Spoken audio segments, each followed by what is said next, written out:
Alright, peace and greetings, YouTubers. Okay, so welcome to another edition of Your Questions, My Answers, where I answer some of the questions that you send me. I put together a few of the questions that you guys sent me. I didn't do a lot because I don't want the video to be 8 hours long, because you know I'm already long-winded, so I try to do as many of the ones that you sent me as possible. But anyway, okay, so the first question that I got was, should N.W.A. be celebrated in the black community? And as you know, like, the movie is just blowing up all over the place. It's third week at #1 in the box office. It's now the highest grossing musical biopic. You know, it's a social calamity at the moment. In my opinion, as far as the group, my answer is kind of complicated.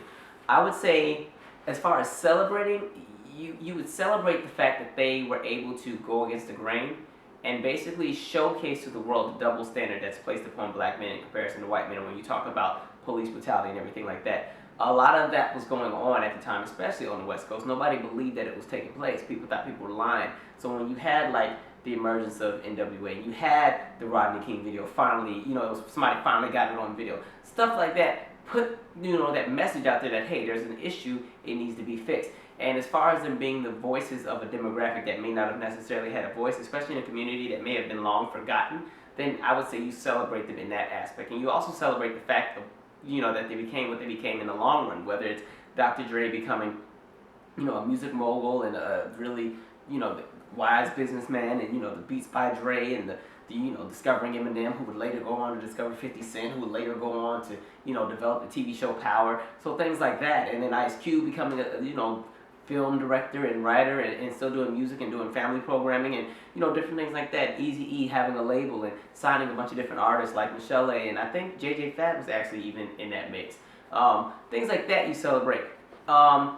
Lyrically, and as far as their actual music, they weren't necessarily my style, mainly because that just, I'm not really a big rap head. I have my rap albums and stuff that I listen to, but I've never really listened to rap like that. I was always in the R&B and pop. So, lyrically, it depends on what your experience is. If that's your experience, that's what you come from, that's what you're familiar with, then of course that's going to be celebrated, you know, because that's what you know. For me, there's certain elements of some of the things that they would talk about where that was never my experience. Now, I'm not going to say that I'm some rich, silver spoon-fed kid, because I can tell you where my family come from, because, yeah, but there were some issues I had with a lot of things they did, especially when it comes to, like, the misogyny with black women, and because we already have an issue with, you know, black women never being respected and things like that, that was where my issue comes. But what I will say is, when it comes to listening to something like N.W.A or any type of music, especially all the trap music and a lot of the rap music that's out now,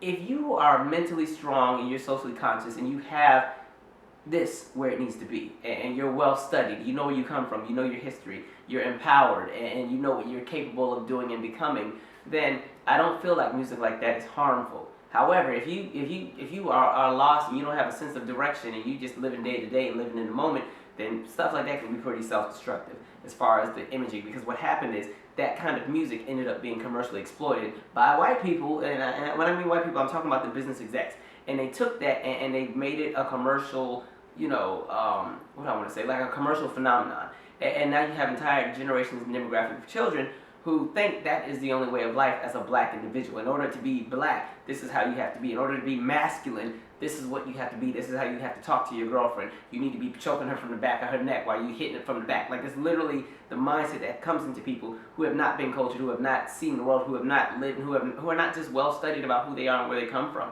So it can be a dangerous combination when you mix in money and greed into the situation. But overall, I think what they did was groundbreaking for the time. You did have Public Enemy who was out, who was speaking about, you know, fight for power, this, that, and the third. But Public Enemy was a group that was woke.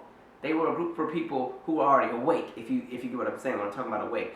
N.W.A was able to speak that in a language where people who may not necessarily understand all the ins and the outs of how the black diaspora operates, that was the language that N.W.A used. So, you know, it's a weird type of answer I gave, but so it's kind of like a yes and a no. There's elements you celebrate, there's things that we wish they could have worked on, but at the end of the day, you saw the hunger, you saw the drive, you saw the work ethic and how it paid off. So there's things to celebrate about that. And then again, it's art.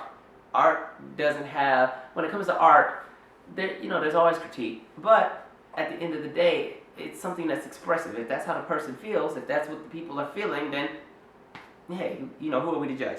Anyway, that was a long response. How much time I got left? Okay. Somebody asked me what kind of camera I'm using. They said, you know, we noticed your your camera changed. This is being shot on a Nikon D5100, and I always switch back and forth between the 35 and the 50 millimeter lens. That's what I normally use. I started using these once we started doing the web series. Somebody said the worst thing about having a YouTube channel. The only thing I hate about probably having a YouTube channel is that sometimes you just can't, you have to learn to decipher what to respond to and what not to respond to. And a lot of times, you know, a lot of my videos are very socially conscious, and they're always calling out something. And you get so many foolish responses in the comment section, and you kind of want to just go to war with each person. And for me, I think I talk so much, I can't type it all out fast enough. And I'm like, dang, like what YouTube should let me do is, you should be able to respond with a video in the comments section, so I can just tell a lot of people to shut up. It'll make life so much easier. But I think that's the hardest thing, is not taking everything personally, and just knowing that, of course, your message isn't always going to go through to everybody, and everybody's not always going to agree with you. And even if you're speaking of something you're passionate about, and it's something that's more factual and not opinionated, but because some people see through a different lens, that can be a headache. There's nothing more annoying than like, you're well researched and you put your heart into something you're passionate about, and then some idiot who doesn't even know what they're talking about, or who is so far from intelligent and it's just so clueless, comes in comments, and then, you know, the trolls, and God, that's the most irritating thing. And it kind of sucks, because I would love to do more videos where I actually can talk about fun subjects and everything, but I feel like I always have to stop and address everything else that's going on, because I feel like it's almost socially irresponsible not to speak out on what's going on if I do have an audience. Even if it's a small audience, there's somebody that's subscribed here, or that's not subscribed, that's watching one of my videos, and they've learned something, or they've got a new perspective on how to see things, and it's made them go and do better, or whatever else. You know, everything works full circle. So that's probably the hardest thing, is just you get some hate mail. So sometimes I'm glad that I have a smaller channel and I don't have a big social media following, because there's other, you know, bloggers and people that are on Twitter and YouTube, or even just social activists that work in the community, and I'm like, they get death threats all the time, they can't go nowhere, their mentions on Twitter, they get 100,000 mentions a day, and a lot of it's hate mail, and I don't have the patience. So, which kind of leads to the next question. Somebody had asked, they're asking me about Gazi. I don't know if you know who Gazi is, but they're asking, like, what are your thoughts about Gazi style? And Gazi is another YouTube blogger, and how do I answer this? It's interesting, because he and I used to post on the same music forum way back like 8, 9, 10 years ago. And I don't know what happened in the past few years, but whatever it was, it woke him up. And he has a lot to say, and he's going to get it off his chest. And he has no filter and no cut card. Now, his style is not necessarily all the way my style, but pretty much a lot of the stuff that he says I pretty much agree with. His delivery is different than mine. And at the end of the day, I think he's in a position where when it comes to just anything that's political and anything dealing with the black diaspora, he's not here for anybody else's opinion except for the opinion of, you know, those who share his same mindset. And so if you're a white person, you want to give your 2 cents, he could give 2 shits about it. Nope, I'm not listening. Shut up. That's his approach.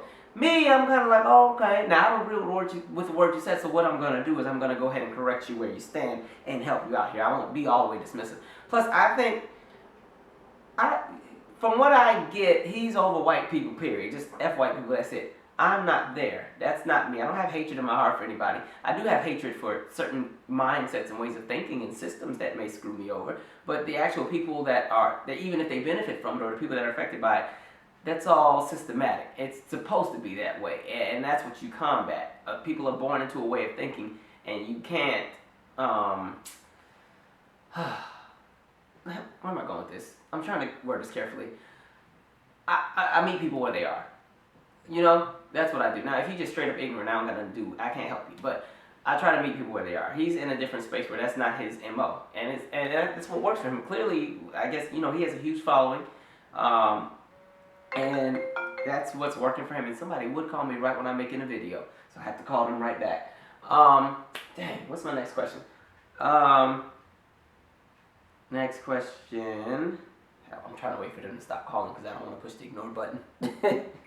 because I pushed it twice today already, so I'm trying to be nice and let it just ring. Come on. Okay. Oh, this is a funny one. Somebody said, if you could wake up and be any other race, what race would you be? That's hard, because I don't want to be anything else. But if I had to choose, I would be Samoan, because my childhood best friend was Samoan, and Samoans are basically black people that were just in the islands a little bit longer than we were, in the tropical islands in the Pacific Ocean. So, yeah, I'd probably just say Samoan. You know, I love their culture. I love how they are very family oriented and very accommodating and inclusive, and they're just the most loving population of people. I've never met a Samoan that has a crappy attitude. You know, like you meet a Samoan, that needs to be your best friend, because they are just the coolest people. Honestly, the coolest people I've ever met. Oh, somebody asked me about the books. I'm not gonna go through all the books, but they were just asking like, what are some of the books that are up here? Some of the ones I like. Well, this is an interesting one that some people, if you're a music junkie, you might like this. This is Vibe magazine had like a book that came out, The History of Hip Hop. It goes from like the 1970s, like the late 1970s in the Bronx, up until about like 2003. And this one I actually got when I was a freshman at Howard. And, you know, it was like autographed and signed. And it gives like a history of a lot of different entertainers and their careers as they came up. And, you know, what else is there? There is...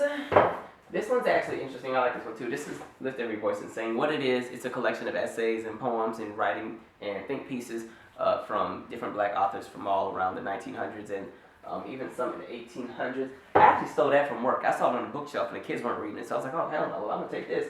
You know, I'll share the bits and pieces that they should look at later, but they didn't want it, so I'll take it. I got Janet's book up there. The New Jim Crow is a good read if you really want to learn about the prison industrial complex and how it screwed over many demographics of people that look like me. This is the perfect book to read. Oh, and yeah, you Hillary supporters. Yeah, this will make you change your mind about Hillary. Not trying to bash Hillary, but I'm just saying, that's her husband. And that's their people with the 3 strikes rule. So that's why we all in jail now. Asada, always a good book. I think this is a book everybody should read at some point in time, especially young black individuals. Asada, this is a really great book. I wish it would have told how she got out of the prison, but hell, if I did that, I wouldn't tell nobody either. This one is a good one. Michael Jackson, The Magic, the Man, that's the whole story, gives all the scoop on everything. Because what it is it was written by, it's John somebody, I forgot his name. But anyway, he had been with the Jacksons for a lot of the career as far as when interviews and press and everything like that. So he was there for a lot of stuff. He even talks about when like Janet and Catherine went to beat up the lady that was sleeping with Joe, like when Janet was like 15 or 16, like it gives all the scoop. Michael Jackson fans might not like that book, but it's a very good read. And it talks about how crooked Motown was, how they took all their money. My father bought me this for Christmas a few years back. It's a Sister Soldier book. I thought it was going to be one of those, you, me, my brother, we are strong. But it's actually a love story, but it's actually a really good story. It's about this kid that moves from Sudan to New York, and it's just, the kid in the book is just so strong-minded and well put together. Like, that book made me want to be Muslim, because he was actually Muslim in the book. He had his stuff together. I was like, I need to get my values together. Like, I need to just stop tripping. And yeah, so that's a good book. Let me do one more. Of course, I think everybody should also have this book too, Autobiography of Malcolm X. Always a good read. There's a few other ones, but we don't got to go through all that because this video is already too long. I'm going to wrap this up. Looks Gazi camera, we're saying about channel. That's pretty much everything. What's my time looking like? Yeah, I'm going to go ahead and wrap this up. There's other questions, but I don't want to make this video too long. Plus, I'm going to try to sit through these boring VMAs and make a video. I don't know if it's going to happen because that lineup they have looks terrible. We'll see. Anyway, subscribe if you have other questions, send them out there. And yeah, I'm out.